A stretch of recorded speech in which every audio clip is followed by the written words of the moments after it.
Every village has its share of troublemakers, but in our quiet little village, there was one boy who stood out above all. People didn't just dislike him, they feared him. From his teenage years, he had sunk deep into darkness. He was addicted to drugs, always looking for money to feed his habits. Theft, robbery, lying, betrayal, nothing was beneath him. Chickens went missing from courtyards, gold ornaments disappeared from homes. Even travelers on lonely paths were attacked and robbed. Whenever anything bad happened, everyone knew it was his doing. The villagers avoided him as much as possible. Mothers warned their children never to cross his path. Fathers clenched their fists but kept silent, because everyone knew he was dangerous. He moved with other criminals, and no one dared challenge him. But deep down, everyone believed one thing: boy like this cannot live long. His sins were too many, his hands too dirty. Evil has a way of coming back to those who spread it. And then, it happened. One night, the village woke up to shocking news: he had been killed. No one knew who had done it, or how it had happened. Some whispered it was revenge. Others said it was punishment from God. A few even believed darker forces had taken him. When the body was brought back to the village, a strange silence spread everywhere. Not a single tear was shed. No mother wailed. No neighbor cried. Instead, there was only an eerie calm, as though the entire village was holding its breath. But what no one knew was that his death was not the end of the story. It was only the beginning. The day of the funeral came. Villagers gathered with heavy hearts, not out of grief, but out of unease. Some stood at a distance, whispering that a boy so sinful would never find peace, even in death. The body was carried to the small, dimly lit room where the ritual washing would take place. A few men stepped forward, their hands trembling, as they prepared to bathe him one last time before burial. At first, everything seemed ordinary. Water was poured over the lifeless body. Prayers were whispered, but then, something impossible happened. The corpse moved. One of the men froze, staring at the dead boy's hand. It had twitched just slightly, but enough to drain the color from his face. Then, as more water was poured, the leg gave a sudden jerk. The onlookers gasped. Some stepped back. Others muttered that their eyes must be playing tricks on them. But it was not their imagination. The body continued to stir tiny, unnatural movements, as if the boy was resisting his own burial. Fear spread through the room like fire. Then, as if things weren't horrifying enough, something even stranger occurred. When the shroud was lifted to wash his face, his appearance was never the same. The first time, they saw a dark bruise across his forehead. The second time, a deep cut at the corner of his lips. The third time, his face looked twisted, half smiling, half grimacing, as though mocking everyone present. The men exchanged terrified glances. One of the elders, his voice trembling, whispered, "Hurry, finish the rites. This body is not ordinary." Nobody dared to argue. Their hands shook as they tried to complete the ritual. Some refused to even look at the face again, terrified of what new horror might appear. By the time the ritual bath was done, the men stepped out, pale and silent, their clothes clinging to their sweat-soaked skin. Outside, the villagers were waiting. They could see in the men's eyes that something was terribly wrong, but none of them spoke. The body was ready for burial, but deep inside, everyone knew this was not the end of their fear. It was only the beginning of something far worse.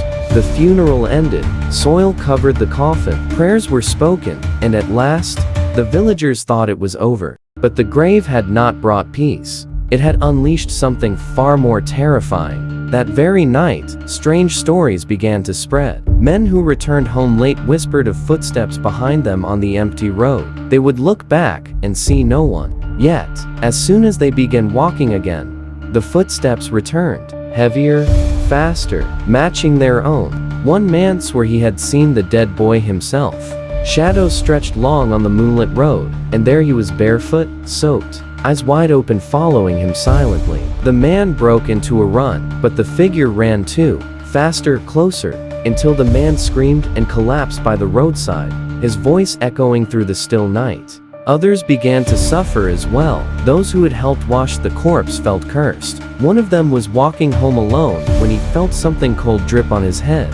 He wiped his hair with his hand. Water. But how? The night sky was clear. Slowly, he lifted his eyes toward the branches above. And there, sitting on the tree, was the dead boy. His funeral clothes still clung to his wet body. Water dripped from his arms, from his hair, from his mouth that hung open in a grotesque grin. His pale eyes locked with the man's. For a moment, time itself seemed to stop. Then the man let out a piercing scream before collapsing unconscious on the ground. From that day on, the grave became a place of dread. Anyone who passed by alone felt their chest tighten, as though invisible hands pressed against them. Some claimed they heard laughter low, cruel laughter coming from the grave itself. Others said they saw him sitting casually on top of the mound of dirt, watching, smiling. And at night, the dreams began. Villagers woke drenched in sweat, their voices stuck in their throats. In their dreams, the dead boy stood at their door, whispering their names. Sometimes they saw him crouching beside their bed, his wet hair dripping onto their faces as they slept. The people of the village realized a terrible truth. The boy who had once tormented them in life was now tormenting them in death.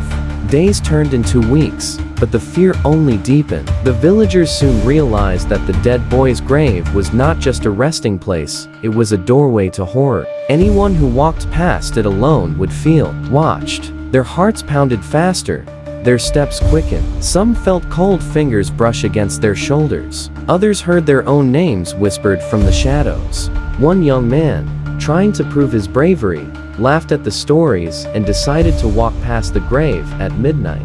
The next morning, he was found unconscious by the roadside. His skin was pale, his lips blue, and when he finally woke, he trembled violently. With tears in his eyes, he whispered, "He was waiting for me," standing right on his grave, smiling.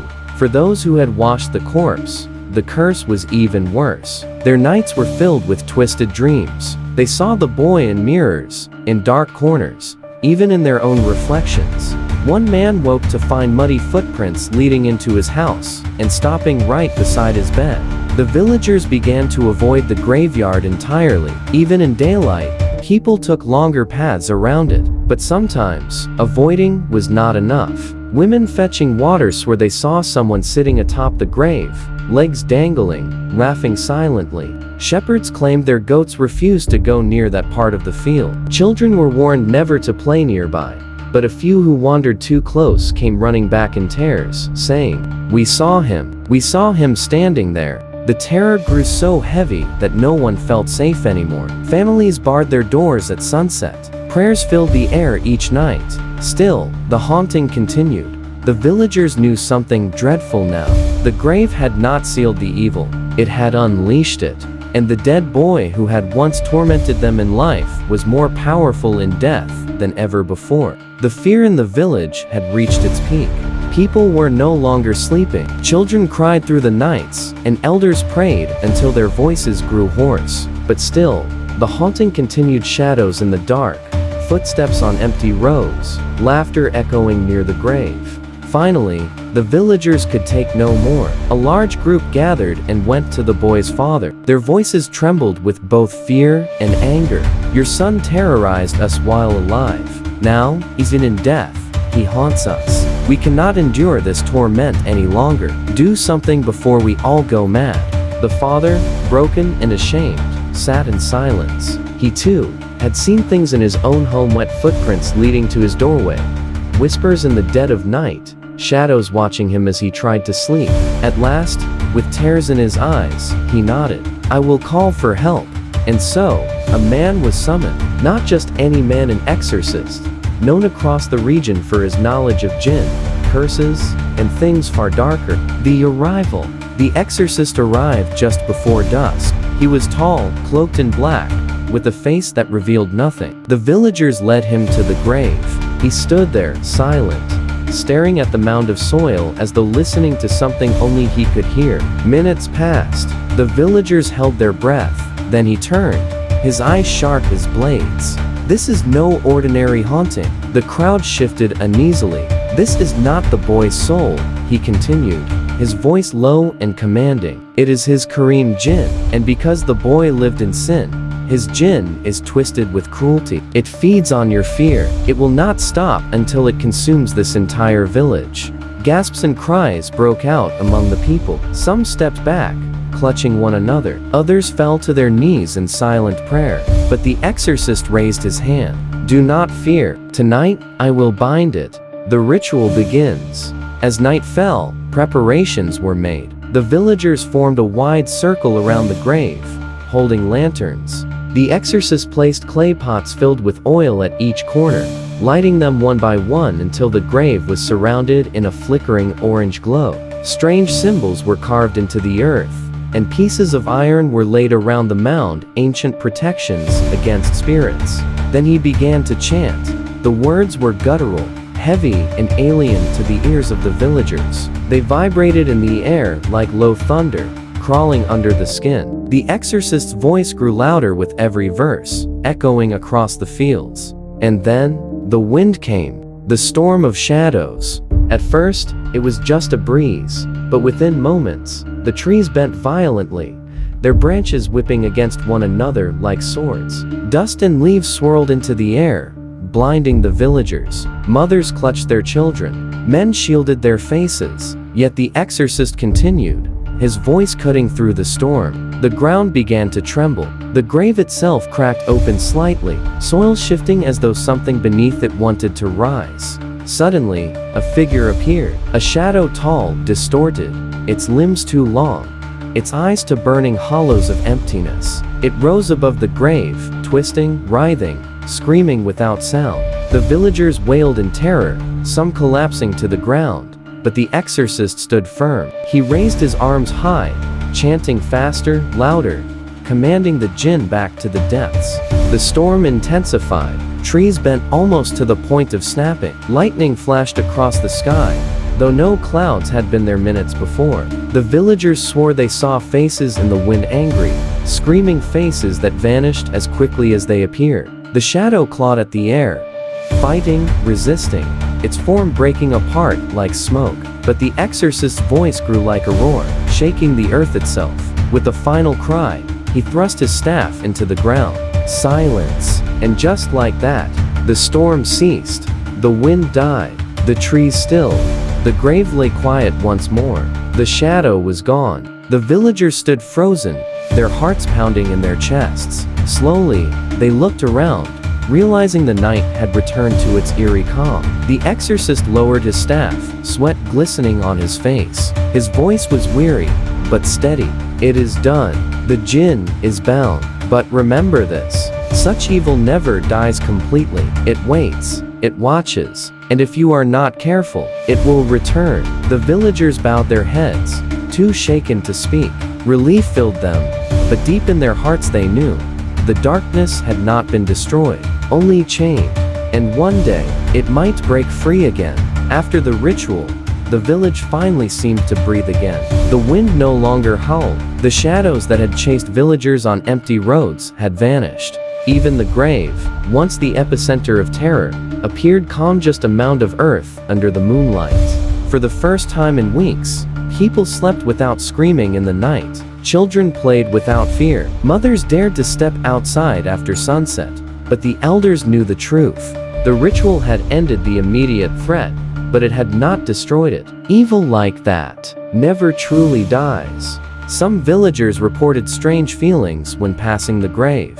A cold breeze that came from nowhere, a whisper in their ear, faint but unmistakable. Sometimes, in the quiet hours before dawn, the sound of wet footsteps crunching on soil would echo, as if someone was walking right behind them. Others had unsettling dreams. They saw the boy sitting on his grave, smiling silently, watching them sleep. In their dreams, he whispered names, told secrets, or laughed quietly when they tried to run. Even those who had taken part in washing the corpse admitted that at times, they felt his gaze follow them, even in bright daylight. The villagers realized one terrible truth. The boy who had terrorized them in life, and haunted them in death, was now a permanent shadow over their village. A presence that could not be ignored, never fully explained, and never entirely gone. And so, the village learned to live with it. Doors were locked tightly at night. Lanterns burned long into the darkness. Prayers were whispered even in the bright morning sun. People avoided the grave as much as possible, but still, the unease remained. Every now and then, a villager passing by would feel it, a presence, heavy and watching, just beyond the corner of their eye. A chill that ran up the spine. A silent whisper in the wind. The boy was gone in form, yet alive in shadow. And in the village, silence had returned, but peace never did. Did you enjoy the story? Let us know in the comments. And if you liked it, don't forget to like, share, and subscribe to The Horror Dream. Want more stories like this? Subscribe to The Horror Dream, and we'll bring you more darkness, just for you. If you enjoy a little chill down your spine, stick around, like, share, and hit that subscribe button, right here on The Horror Dream. Your support keeps us going, so stay with us. Subscribe to The Horror Dream for more spine-tingling tales.